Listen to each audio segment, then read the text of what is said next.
welcome to class. Frank Markow here. I'm your instructor for executive ministry. Today, we have a couple of very exciting topics to cover. One of those is managing the structure, thinking about the structure of your church. And the other is managing human resources, thinking about the people in your church. Now, you might say, well, those are two really kind of different and distinct things. We're talking about structure. When I think of structure, I think of pillars and floors and those kinds of things. And when I think about people, I think about like organic, squishy, people, The reality is they are very different. They are very different. And so I'm going to kind of have to shift gears just in a little bit here because, our class is sort of compact. We have to cover a lot of ground. So we're going to try to cover this idea of structure today and basic overline of HR principles. Now, of course, people are part of the structure, right? We know that. But in the management literature and the organizational behavior literature, these are kind of looked at as distinct things. And so I want you to sort of look at them distinctly, even though we're going through them both in one lecture today. So hang on as we take a whirlwind tour through all things organizational structure and human relations. So, what is organizational structure? Well, structure refers to how responsibilities and authorities are distributed in an organization. It refers to things like the division of labor and the chain of command and who works together with who. So this is, out of all the ways to think about an organization, the most above board, discussable, easy to tweak kind of things, right? So we're going to look at some different ways, different types of organizational structures in just a bit here. But just to lay the groundwork, know that this is the way people think about things like authority and who does what and who reports to who. Now, why is it important to have a clear structure? Well, because without structure, you may lack clarity in leadership and responsibility and ministry execution. Who's responsible to do what? How do we know that people are getting aligned? Now, there's obviously this whole field of leadership and motivation and vision alignment, all those sorts of things we talked about when we talked about strategy, right? But really, the structure is the means by which the strategy is executed. And so it ensures accountability. It ensures follow-up. It ensures that people are doing what they are supposed to be doing, what part they play in the overall execution of the church and its strategy. Now, is this just something that came up, recently with the management literature, Dr. Markow? Not really. We can look all the way back. Even as the church was forming back in the book of Acts, we see some little pieces of structure coming into place. So, for example, an example I like to look at is Acts chapter 6, right? Remember there was this challenge of feeding all the widows, and they came and they said, oh, well, our widows are being overlooked in the food distribution. And the apostles said, we can't wait on tables. We need to be praying and ministering the word of God, right? And so they came up with a solution. They created a new way to do the work of the ministry by creating the office of the deacon. Now, the deacon, by the way, is an interesting word. It means through the common. It's people that do ministry, but they're not doing it through sort of the supernatural means or the teaching or the preaching and praying and those sorts of things, but through the common elements, taking care of things, taking care of facilities and making sure business gets taken care of. That's where this term deacon came from. So you see early on there was this idea of there's different areas of responsibility in the ministry. So not everybody's trying to do everything, right? And this sort of specialization, this really is a good thing. It also aligns with this idea of spiritual gifts, right? Everybody's got a different gift. And sorry about that. I know my camera keeps going out, but everybody has a different gift and a different place and a different role in the body of Christ. Paul talks about this in Corinthians. He says, well, the eye is not the hand and the hand is not the foot, right? They're connected, they work together, but they do different things. And so maybe Paul was kind of tipping his hat a little bit to something later on we would refer to as division of labor and specialization and departmentalization, right? That's sort of the modern vernacular for talking about something that he was referring to. Okay, now, not all structures are the same. There's a lot of been a lot of developments and thinking and permutations of structure in the management world, and this kind of, impacts us in the church world too. We can kind of think about creative ways and different ways to structure and to organize. So the typical kinds of structure are the hierarchical, which is the traditional top-down structure, and obviously this is used in larger churches where there's more complexity. And I'm going to show a little illustration of this in a minute, but I'm just going to kind of give an overview here. Then there's a flat organizational structure, so there's fewer levels of management. So when you hear this idea of flat organization, it means there's not like the CEO and then the vice president and then the director and then the manager and then the sub-managers and then like the frontline people. It means there's maybe one or two levels. So flat means there's not a whole lot of distance between the executive level and the execution level, right? So where the decisions are made and where the work gets done. That's what this idea of flat means, right? And then there's a matrix, and this is kind of interesting. It has nothing to do with living inside of a computer and being used as a human battery. For those of you who remember the Matrix story, spoiler alert. Okay, so there's the matrix structure, and this is a little more complex, but it's interesting. I'm going to show you a picture of it in a minute. And then there's team-based, right? How do we organize in terms of teams working together on ministry projects? It's less hierarchical, and it's really well suited for ministry-focused environments. So let's take a look at some of these different structures in the conceptual models. Okay, so here's your typical hierarchical approach to structuring your organization. So this is what's called the classic organizational chart, right, or an org chart. And you've probably seen these, maybe you've developed these or worked on these, but this shows how the senior pastor's up here, and then under him is the executive pastor of ministers, church administrator, and facilities. Now this is real simple. He could have 2 or 3 or 10 people under him. But each of these now has somebody under him. So the executive pastor of ministers has men's ministry, children's ministry, and small groups. And then under small groups, you see somebody here, the senior ministry, right? And then the church administrator has a couple people here, accounting, finance, congregational care. Now, you might be saying, well, that's kind of weird. Congregational care, why is that under the same downline as accounting and finance? Well, churches are weird, and sometimes people have different gifts and they mix together. Oftentimes, this isn't optimal, but oftentimes, we'll cluster people together based on the people, right, and not necessarily the office. So conceptually, congregational care is a little bit different than accounting and finance, but for some reason in this particular church where I borrowed this organization chart, they go together. You can see this, and again, this isn't a model for how your church necessarily needs to be structured, but it's just giving you this idea of how things trickle down in a hierarchical structure. And then you have the facilities manager, etc. Now, by the way, this raised a good question here. How many people should one have under them in an org chart, right? So these are called direct reports, right? So the senior pastor here in this illustration has 3 direct reports. He has the executive pastor of ministers, church administrator, and facilities manager. So 3 people. Can the one senior pastor oversee 3 people? Probably. He could probably oversee a couple more. So there's a good rule of thumb here in management that your span of control, that is, i.e., the number of people that report to you, it should be bigger or smaller depending upon the complexity of each of their jobs and the distinction between these different roles.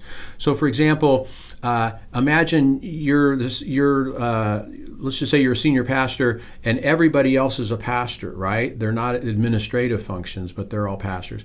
You could probably see more of them. You could have more people under your span of control. But if everybody's job is a little bit different and not like each other, then you want to have fewer. Excuse me. Why is that? Because it takes more time and attention to work on people that have differences, because you can kind of get economies of scale if people are doing the same thing, right? Because you're doing the same thing too, right? You're overseeing the same thing. But if everybody's different, then you should have a smaller span of control. That's the rule of thumb. So if you've got like 10 people under you and they're all doing wildly different things, different kinds of areas, that's probably too big. So it's not based upon the talent or the time, experience of the leader. I mean, that helps, obviously, but it really is on how complex his direct reports are in the nature of what they do. All right, that's a good rule of thumb to hang on to. Okay, now here's what's called a flat structure. Now you'll notice there's not that many sub-layers. You've got a director here, and again, this isn't church lingo, but you've got a director, call it senior pastor, call it what you want, and a couple of managers, and then under them, they've got employees. So you see the distance between frontline employees and the chief executive here is very short. In fact, you almost get the impression that they're reporting directly to him. Now, this also raises another good question of having multiple lines of reporting, right? How many of you have had to deal with that? Well, this person thinks my boss, and this person thinks they're my boss. Yeah, we're going to talk about that in a minute here, but this is kind of a confusing structure. Typically, in the management world, one person should have one oversight, and if you have multiple oversights, it gets complex. And the challenge, I think, that I've seen in a lot of smaller churches is the pastor wants to be everybody's oversight, but then there's somebody under there too. Like, the worship leader is over these people, but the senior pastor kind of trumps him, so he kind of goes around. This is frustrating, right? So if you're a senior executive, if you're going to have more of a hierarchical structure, you have to empower and let your people oversee their people. And if you have a concern down here, it needs to come through them and not an end around, because these people get confused if they're taking orders from this person and from this person, all right? And now, here is the matrix. All right, so what is the matrix? The matrix means you have different people overseeing the similar staff here. So, for example, you have this, in this example, you've got a marketing manager, R&D, engineering, and production. And they have people, so the marketing staff are all working for this one person in this project, and this project, and this project. And the R&D people are all working for this person here. So the challenge here now is you have a project manager who's overseeing this project manager 1, 2, 3, 4, and then you have the marketing, R&D, etc. So this actually creates some complications because you have dual reporting lines right away. So if you're this marketing staff, you've got this guy as your boss, the project manager, but you've also got the marketing manager. So you can sort of look at it as areas of expertise, right, and then projects. Now, is this used in a church much? It could be. Right, so let's change this from projects to campuses, right? So imagine this is campus 1, campus 2, campus 3. So you're a multi-site campus church. You're pushing out the service, and you have sort of a mothership that's overseeing brand and kind of big legal administration things, right? You could use a matrix structure. So this right here could be campus pastor 1, campus pastor 2, because you don't want to have your campuses have to recreate all of these things, so they don't have to have their own, their own legal area or their own marketing area or facilities, right? They'll probably have their own facilities, but purchasing, right? So sometimes purchasing, it can be done. You can get better deals if there's sort of one large, central thing that's doing purchasing for smaller groups. So this can work. It's kind of complex. It introduces some complexity for sure in an organization, but sometimes it makes sense to do this. All right, and then the last one is teams. So teams, we'll talk more about teams in this class later on, I think. But basically, each team works independently. And there's a lot of interesting dynamics about teams. You can read about that in my book. You can read about it in the other book that we're using for this class. So they have a lot of interesting dynamics, and they're challenging to really be true teams. Now, sometimes we use teams kind of real casually. Oh, this is my team. Here's my team. Meet my team. When really they're just sort of command and control groups. So teams, the thing about a team that really makes it a team is sort of the autonomy that it has to create its own strategy, its own structure, to hold itself accountable, right? To bring in a lot of unique specialties within the team. There might not even be a leader, right? Leadership might move around in the team depending on what kind of a leader is needed or what area of expertise or leadership is needed. All right, so this is another way to structure. A lot of organizations are going to teams. They have their challenges, right? If you're a top manager and now you've got all these things here that are doing their own thing, you have to be much more clear on overall strategy and vision and culture and those sorts of things. That's really your key role at that. It's not coordinating, it's not command and control, but it's bringing the teams aligned with each other to a common vision. So, how do you choose the right structure for your church? Well, there's some things to keep in mind here. First of all is the church size, right? If you're a small church, maybe 30 or 40 or just a startup, you're probably going to be pretty flat. At that point, the senior pastor is going to oversee pretty much everything, right? That kind of makes sense. But as it grows now, you're going to have more of a divisional structure or a hierarchical structure. It also depends on the leadership style, and some leaders, want to be very in control of things. Now, this is problematic as the organization grows, right? So you can't be a micromanager as the organization grows and oversee every area. Everybody will get confused. There will be bottlenecks. It's not a good idea.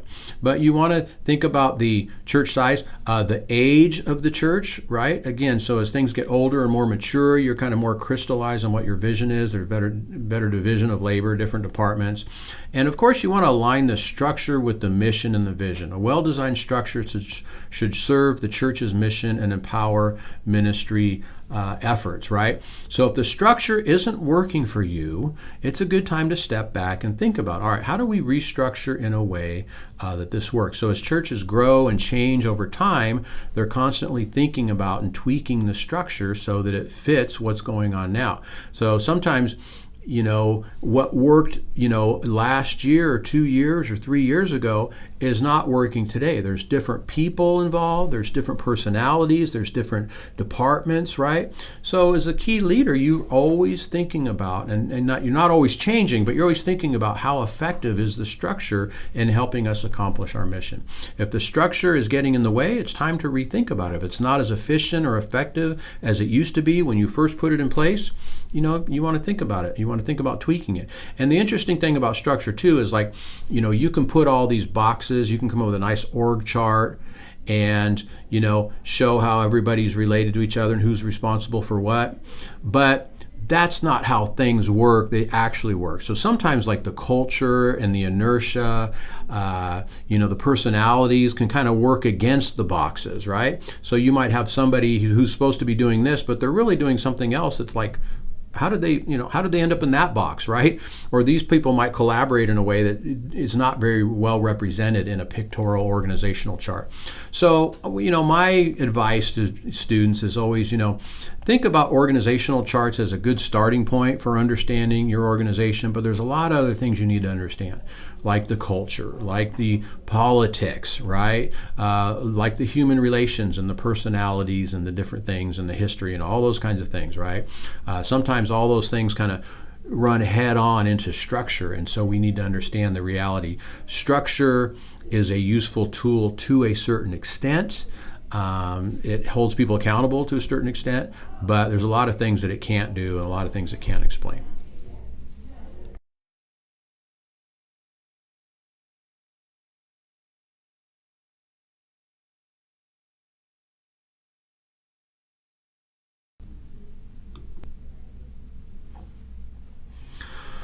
All right, so I want to shift gears now. We talked about structure, but I want to shift gears and talk about human relations in the church, human resources in the church, rather. And this isn't talking about a department. Sometimes we think, human relations is HR, right? And there's a department that works in the church, and it has to do with insurance and payroll and those kinds of things. That's not what I'm talking about. Human relations is just the overall perspective of thinking about the people and getting the most out of the people so that they can best serve the mission of the church. Okay, so don't confuse the human relations perspective or lens, if you will, with the HR department of people that have to do with payroll and such. As wonderful and as important that department is, and we all appreciate that, right? In the organizational studies world, human relations refers to simply the perspective that thinks about the people in the organization. Okay, so why is it important for church leaders to think about HR management here? Well, HR isn't just for businesses. Churches need good HR policies and practices to ensure that staff and volunteers are cared for, trained, and developed. And we know from Ephesians 4:11 and 12, right? It says the work of the leaders is to equip the saints for the work of the ministry. And so I think thinking about this sort of as a biblical mandate, well, how do I equip the people? How do I ensure that they're engaged and trained and they can do the work of the ministry? My job isn't to do all the work of the ministry. My job is to equip the saints for the work of the ministry. So when you're thinking about people, think about that biblical understanding of I'm training them, I'm preparing them, I'm motivating, all these things that we need to do. And so we want to ensure that staff are well developed, and this is something, that honors the Lord, that is biblical, and all those sorts of things. All right. Okay, so you can think about HR responsibilities in terms of four major areas here. Okay, so the first one is recruiting and hiring. Churches need to hire staff with the right spiritual and professional skills. Now, you might be thinking, well, we don't hire a whole lot of people, we use a lot of volunteers. I'm going to talk more about volunteers, but this goes for everybody.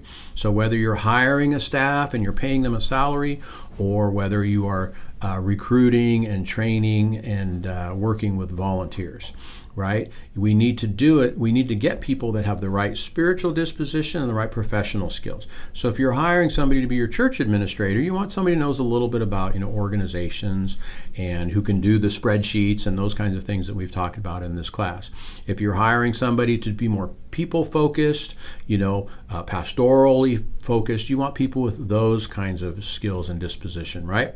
So this kind of makes sense, but you'd be surprised how oftentimes in churches, especially that are largely volunteer based, where we simply fill holes, right? We simply get somebody because we have a pressing need. We need children's ministry. We need somebody, to run the camera. We need somebody to run the sound. We need somebody to lead the youth group. I mean, any warm body, that expresses interest, just plug them in there, right? So there's a lot of that kind of slot filling in the churches. But this is really a bad solution here. You don't want to just fill slots, but you're finding people that have the right skills, disposition, etc. Now, let me say one other thing about this too.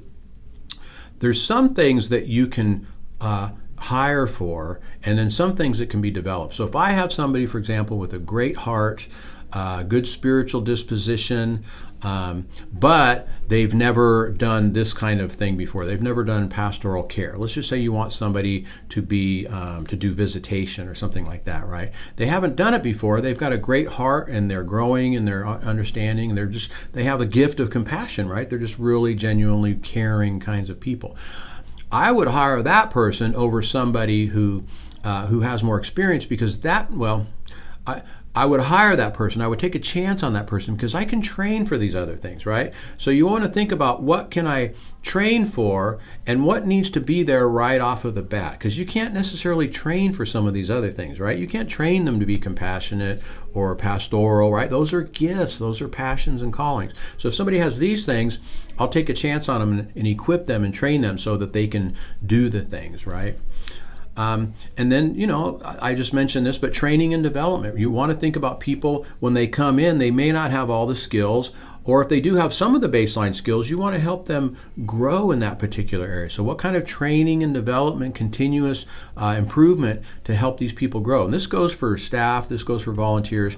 People need to grow, people need to improve their job skills in a ministry context. The next one here is performance evaluation. That's giving regular feedback for personal and professional development. Now, you might say, well, we don't do a lot of evaluations in our church. We don't really we don't want people to be mad at us. We don't hurt anybody's feelings and tell them they're not doing a good job. Well, guess what? You have a responsibility to evaluate the performance of people. Now, I know it sounds harsh. I know it maybe even sounds businesslike, but people can do a lot of damage if you're not corrective, if you don't find people, you don't help people think about themselves. So it's not always punitive, right? So I'm talking about rewarding and correcting as well here. It's not always punitive. Somebody's in trouble because they did a bad job, but you're helping them to grow. So this idea of performance evaluation is like, what are you good at? What can you keep growing at? What areas do you need to correct, right? Where's some deficiencies, and we want to help you, we want to train you, we want to get you the resources you need so you can do a better job. And in my experience, a lot of churches don't do a very good job with evaluation, rewards, and correcting. We just recruit people, we let them do their thing, and then when they screw up, they're out the back door, right? That is not a good approach, right? You need to give people the feedback. You need to give them the correction. You need to reward them appropriately for when they do a good job. Now, you might be saying, well, we work with volunteers. We can't really reward. We can't give out bonuses. That's okay. There's a lot of ways people can be rewarded. How about by giving them new opportunities, giving them more challenge, entrusting them with more? Finding out what's exciting to them, maybe letting them start new initiatives, right? Maybe giving them recognition from the platform. Now, some people say, well, we shouldn't do that. God rewards people, and you're going to rob them of their spiritual reward if you acknowledge them. Well, I guess there's a theological debate over that. My take is, You recognize people for a job well done. It's not going to rob them. They're not going to go to heaven and say, well, you were going to get a really nice jewel in your crown for that one, but your pastor said something about you on the platform that one Sunday, so you're not going to get that one. I don't think it's going to work like that, right? So be liberal, be generous with your praise and recognition of people. It goes a long way to keep them motivated and rewarded. So I mentioned earlier that we're going to talk about volunteers here. So let's talk a little bit about volunteer management in church leadership. So we know that many churches rely heavily on volunteers to fulfill many ministry roles. But there's challenges in managing volunteers, right? In maintaining consistency, commitment, proper training. That can all be difficult. How many of you have, if you pastored, and you have a Sunday school, and let's just say you have 5 teachers that are supposed to show up, and all of a sudden one teacher doesn't show up. Oh man, that throws the whole thing in chaos, right? Because now you got to put like the 3-year-olds in with the 6-year-olds, and you've got one teacher who's overseeing like 50 kids. It can become chaos. Excuse me. It can become chaos, right? So I understand there's real challenges of maintaining consistency and commitment. And so again, this is why these earlier ideas of rewarding, recognizing, motivating are all important. Now we know Scripture says that each of us should use whatever gift you have received to serve others as faithful stewards of God's grace in its various forms. All right, so there's people out there that have a gift, that have a passion, and they want to serve. And you tap into those people, you can get them plugged in, they'll be great volunteers for you. All right, so let me give you 9 ways to recruit and keep church volunteers. All right, they're very important to recruit them, and all of these things are challenging, right? Now, by the way, I got this from a great website called growchurch.net. Feel free to check that out. So the first thing I would say is show people the big picture. Every task, no matter how big or small, must be tied to the church's clear and compelling vision. Remember earlier on we talked about creating strategy and mission and vision, right? So part of the reason for that is because if you can connect your volunteers with that, they get excited, right? They're not just doing mundane tasks, but they're helping to accomplish those things. And so we need to move beyond this spot that needs filling mentality that I talked about earlier and inspire your potential volunteers with the bigger vision. So let people know what they're getting into, why this area is super important, and how it contributes to the church's overall vision. Share stories of transformation and growth, and tap into their passion for serving, right? So when you share stories of how so-and-so volunteered and it made a big difference in his life and how he impacted people, you can even video stories and show them. So let's just say you're kind of having a recruiting month or something like that, or an initiative, have people give testimonies about how volunteering changed their lives. Let people know that they can make a difference. Volunteers seek to make a difference and can be part of something impactful, whether they're washing cups or leading worship. Show them how their contribution is vital to the church's success. And again, share personal stories of how their service has positively impacted others. Like Timmy, who blossomed after joining the children's church. All right, now I didn't talk about Timmy, but I think Timmy's this guy, and he joined the children's church staff and volunteer staff and made a great difference, and it really impacted his life. So let people know that what they do is important and makes a difference. Treat your volunteers well. For example, if you offer early Sunday morning coffee and donuts to your staff, do the same for all your workers, right? So there shouldn't be like a special place where the full-timers get to go. Make your volunteers feel included and special and part of the, behind-the-scenes thing. If they feel like they're empowered and part of the real church, the staff people, they're going to actually connect more, commit more, feel valued. The optimal word here is valued. You want your people to feel valued, and so whatever you can do is going to help. Work hard at removing that gap between the paid staff and the volunteers. You're far more likely to recruit more volunteers if your existing volunteers are fulfilled and happy. And so leaders should find ways, even if it's simple as a phone call or an email or letter, to honor and thank your volunteers at least once a month. Have special opportunities, special events, recognition ceremonies, things like that. And get creative. Be outrageous and celebrate your church's volunteers, right? Do fun things and let these volunteers know that they're really valued and an important part of the ministry, not second-class staff people. Next is invest in your people. Equip your volunteers with monthly development classes that elevate their skills and their confidence.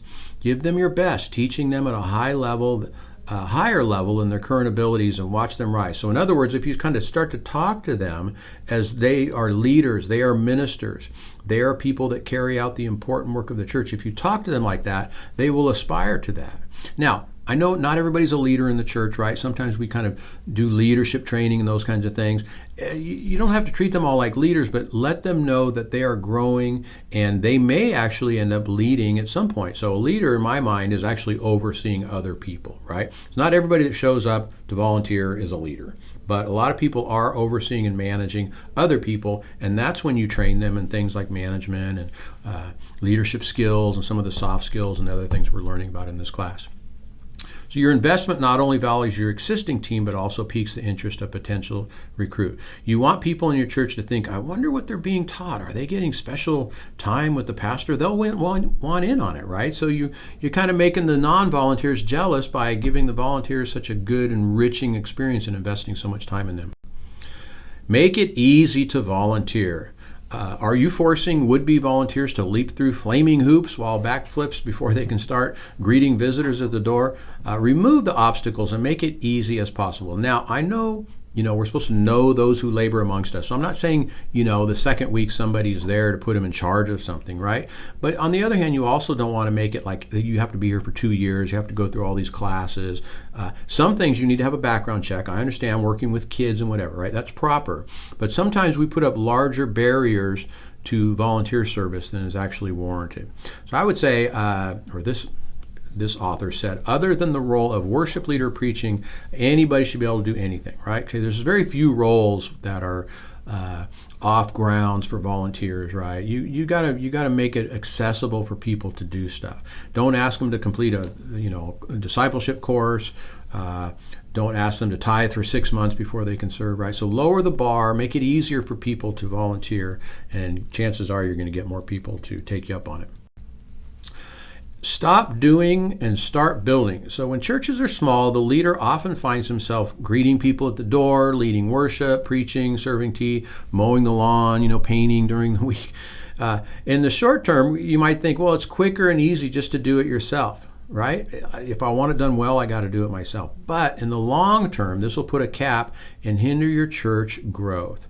So your perspective on working with volunteers should be, look, I need to work myself out of a job, so to speak, by giving other people the opportunities to get a job, to get an opportunity, right? So put people in these roles and you have more time to do other things, right? So you don't want to be the pastor, you don't want to be the apostle and the deacon, right? You want to be the apostle, get some of these other people to do the service, and it's going to make your job easier in the long run. Now, it's going to take more time up front, right? Recruiting, training, investing, that always takes time, right? But in the long run now, you're going to create a cadre, if you will, of volunteers who can carry out a lot of the important church work of the ministry. Now, this kind of leads to this idea of delegation, empowerment, and volunteer management. So it's important to delegate. Leaders must learn to delegate to prevent burnout and empower others. So the more you can begin to entrust other people and delegate to other people, you will avoid burnout. And the classic scripture on this one is Exodus, right? Where Moses is kind of burning out because he's doing all this judging all day, all night. And Jethro comes to him and says, why don't you find other people that can help you with this, right? You do the hard cases, but find other people to do this. Now, a lot of pastors are kind of control freaks and codependent. And they don't trust issues. They don't want to entrust anybody else. They're the only person that can do it. They're God's anointed, so they have to do everything. You need to get over that if that's your disposition, because first of all, you're headed to burnout and you're not letting the people around you grow. And so learn how to become better at delegating to others. Empower your volunteers. Trust and equip them to lead in their assigned roles. Don't make volunteering a life sentence. Many people are hesitant to step forward because they fear being trapped in a never-ending commitment.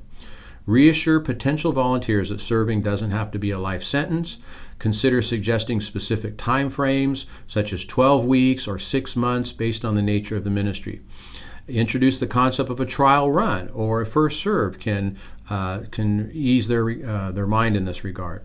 And if they enjoy the experience, they can come back for more, try something else if they didn't like it, right? So let people know that if they volunteer, this isn't forever. We just want you to commit to maybe, one season, 6 months, 12 months. Let them know that they can stop if they like, because some people are reticent to sign up because they think, I'm going to be stuck here forever. Let them know that's not the case. Give them a trial run, see if it really works for them. Recruit church volunteers based on their passions. Give me a young people's small group and I'll run with it, right? So if you find somebody you can really tap into what's exciting to them, man, you're going to get so much effort from them, so much discretionary effort. You're not going to have to hold their hands. They are going to run with it. When you tap into people's passions, they will run with it.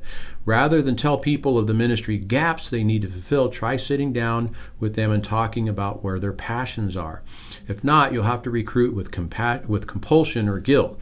Volunteers are recruited like this not only likely to quit their work at the church, they're also likely to leave the church altogether. Okay, so you don't want people to feel like they're being used just to help you fulfill your agenda. You want them to feel like, oh, this guy gets me, this gal gets me. They're going to let me do something that's important to me. Much more satisfying experience for them. They'll work harder, they'll work better. It'll be an overall better fit for the church in the long run.